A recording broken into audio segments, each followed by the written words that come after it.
দেখো পরোটার লেয়ারগুলি দেখো কি সুন্দরভাবে ছেড়ে দিয়েছে, দেখো প্রতিটা লেয়ার। নমস্কার বন্ধুরা, পিয়ালি লাইফস্টাইল উইথ ভিলেজ ফুডে সকলকে স্বাগত জানাচ্ছি। আজকে আমি পেটাই পরোটা করবো। একবার দেখলে তোমরা কিন্তু খুব সহজে করে নিতে পারবে। তাহলে কিভাবে করলাম চলো দেখে নেওয়া যাক। প্রথমে এখানে দেখো মাখার জন্য একটা বড় বাটি নিয়েছি। এবার এই জায়গায় দেখো ছোট বাটি নিয়েছি। এই বাটির মাপে আমি 2 বাটি ময়দা নেব। ময়দার পরিবর্তে তোমরা আটা ময়দা মিশিয়ে করতে পারো বা শুধু আটা দিয়ে করতে পারো, কিন্তু এই পেটাই পরোটাটা ময়দা দিয়েই বেশি ভালো হবে। এর মধ্যে স্বাদ অনুযায়ী লবণ দিয়ে দিলাম। দেখো সামান্য পরিমাণে চিনি দিয়েছি। এখন লবণ ও চিনিটার সাথে মিশিয়ে নেব। প্রথমে কিন্তু এই জায়গায় আমি তেল দেবো না, তেল ছাড়া আমি এই ময়দাটা প্রথমে ভালো করে মেখে নেব। 2 বাটি ময়দা মাখার জন্য কতটা জল লাগবে তোমাদের কিন্তু আমি পরে বলে দিচ্ছি। এখানে দেখো যেই বাটির মাপে আমি ময়দা নিয়েছি সেই বাটির মাপে প্রথমে এই জায়গায় 1 বাটি আমি জল নিলাম। আর এই জায়গায় লবণ ও চিনিটা কিন্তু ভালো করে মিশিয়ে নিয়েছে, কারণ পরোটাগুলো একটু মিষ্টি মিষ্টি হলে খেতে ভালো লাগবে। এবার এই জায়গায় অল্প অল্প জল দিয়ে আমি ডোটা তৈরি করে নেব। আর এটা কিন্তু উষ্ণ গরম জল, অবশ্যই তোমরা চেষ্টা করবে একটু উষ্ণ গরম জল দিয়ে মাখতে।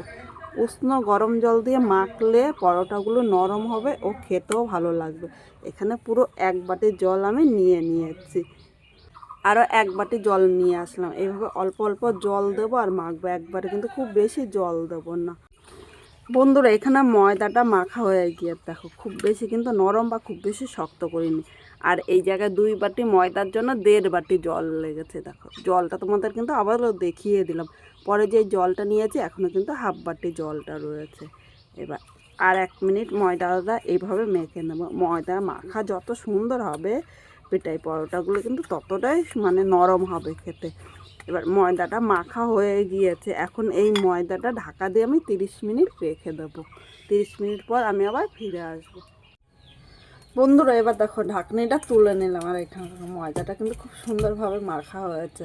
আর একবার ময়দাটা একটু মেখে নেবো, কারণ এইভাবে মেখে নিলে ময়দাটা প্রচণ্ড নরম হবে আর পরোটাগুলো কিন্তু একদম তুলোর মতো হবে, দুর্দান্ত লাগবে খেতে।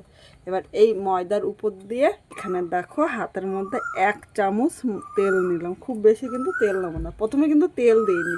এই গরমের মধ্যে যতটা পারবে তোমরা একটু তেল মশলা কম খাবে, কারণ তেল মশলা খাওয়া কিন্তু আমাদের শরীরের পক্ষেও কিন্তু খুব খারাপ। তাই ভাবলাম এটা তেল ছাড়া তোমাদের সাথে তৈরি করে দেখাবো। আর তেল ছাড়াও কিন্তু খুব সহজে, মানে নামমাত্র তেল লাগবে, খুব বেশি তেল লাগবে না। এবার ভালো করে মেখে নিয়েছি। এবার আমি এটা লেচি কেটে নেব। দেখো এইভাবে আমি লেচি কেটে নিচ্ছি। আর দোকানে যেহেতু দোকানের তাওয়াটা প্রচণ্ড বড় হয়, তাই ওরা কিন্তু বড় করে এই পরোটাটা তৈরি করে।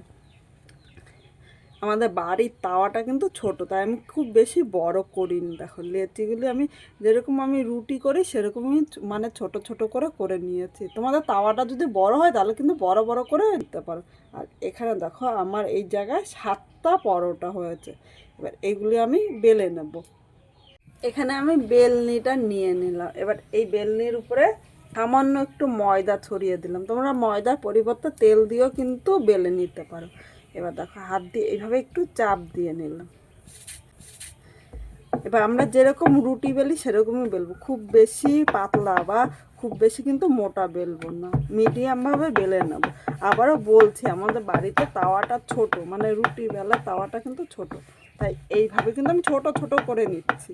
আর তোমাদের তাওয়াটা বড় থাকলে করে নিতে পারো। দোকানে যেহেতু অনেকটা বড় তাওয়া, তাই ওরা কিন্তু একসাথে মানে ধরো এখানে 7টায় ওরা 2টো হয়তো পরোটা তৈরি করবে। আর এখানে আমি ময়দা দিয়ে বেলছি, তোমরা ইচ্ছা করলে আটা দিয়েও কিন্তু বেলে নিতে পারো। এখানে দেখো রুটিটা কিন্তু খুব বেশি মানে মোটা বা খুব বেশি কিন্তু পাতলা করিনি, এরকমই করে বেলে নিতে হবে। পরোটার উপর দিয়ে একটু ময়দা ছড়িয়ে দিলাম। আমি এখানে কিন্তু তেল দেব না। এবার মাঝখান থেকে আমি পরোটা কেটে নিলাম। অবশ্য তোমরা এই ভাঁজটা কিন্তু দেখবে, কারণ এর মধ্যেই কিন্তু ছেঁড়া পরোটার ভাঁজটা লুকিয়ে আছে। আর এইভাবে করলে কিন্তু প্রতিটা ছেঁড়া পরোটা একদম পারফেক্ট হবে। এবার দেখো এইভাবে হাতের সাহায্যে আমি গোল করে নেব। এইভাবে আস্তে আস্তে একটু সময় ধরে গোল করে নেবে। দেখো এইভাবে গোল করে নিলে পরোটার ভাঁজটা কিন্তু খুব সুন্দর আসবে। আর ছেঁড়া পরোটার যে লেয়ারটা কিন্তু দুর্দান্ত আসবে। দেখো পরোটাটা এইভাবে আমি গোল করে নিলাম, সাহায্যে এইভাবে একটু চাপ দিয়ে নিলাম।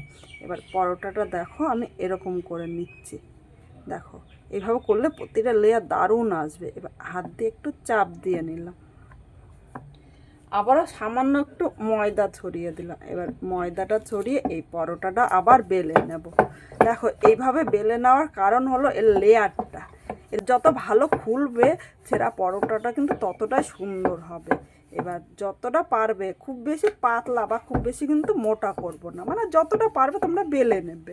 আটা বসিয়ে দিয়েছি, এবার এর মধ্যে ভেজে নেব। দেখো প্রথমে কিন্তু আমি তেল দেবো না, তেল ছাড়া মিডিয়াম আগুনে হালকা করে ভেজে নেব। প্রথমে বলেছিলাম যে পরোটাগুলো কিন্তু খুব অল্প তেলে ভাজবো। পরোটাগুলো হালকা লাল করে ভেজে নিয়েছে, আর এর থেকে বেশি ভাজার প্রয়োজন নেই। এবার এখানে 1 চামচ সাদা তেল নিলাম। এবার এই তেলটা আমি দিয়ে দেবো, খুব বেশি তেল লাগবে না, একটা পরোটা 1 চামচ তেলেই কিন্তু হবে। এবার এই তেলটা আমি এই পরোটার সাথে ভালো করে লাগিয়ে নেবো। একইভাবে পরোটাটা আমি উল্টিয়ে এই পিঠটা তেলটা আমি ভালো করে লাগিয়ে নিই, তারপর আমি কিন্তু আলাদা করে পরে আর তেল দিই। খুব অল্প তেলে তোমাদের সাথে পরোটাটা ভাজবো, আর এই পরোটাটা করে খেতে কিন্তু দুর্দান্ত লাগে। আমরা সবসময় বাজার থেকে ছেঁড়া পরোটা না কিনে বাড়িতে কিন্তু তোমরা এইভাবে পরোটাটা তৈরি করে নিতে পারবে। আমি এখানে একটা তৈরি করে তোমাদের দেখাচ্ছি, বাকিগুলো কিন্তু সবই আমি আজকে করব। আর এইটা ভাজতে ভাজতে এদিক কিন্তু আমার আর একটা পরোটা আমি বেলে নিয়েছি, কারণ ভাজতে ভাজতে বেলে নিতে, আর এই পরোটা ভাজতে কিন্তু খুব বেশি সময় লাগে না। এইভাবে মিডিয়াম আগুনে একটু লাল করে পরোটাগুলো ভাজতে হবে। বন্ধুরা এখানে দেখো এই পরোটাটা কিন্তু ভাজা হয়ে গিয়েছে, এবার আমি নামিয়ে নিলাম। একইভাবে আমি বাকি পরোটাগুলোও ভেজে নেব। দেখো পরোটা লেয়ারগুলি দেখো কি সুন্দরভাবে ছেড়ে দিয়েছে, দেখো প্রতিটা লেয়ার। এবার এই পরোটাটা তোমরা এইভাবে একটুখানি ছিঁড়েও দিতে পারো বা এমনিও রাখতে পারো। দেখো এমনি কিন্তু ছেড়ে দিয়েছে, এই দেখো মাঝখান থেকে, এই দেখো। এইভাবে আমি সবকটা পরোটা তৈরি করে তারপর তোমাদের আবার দেখাচ্ছি।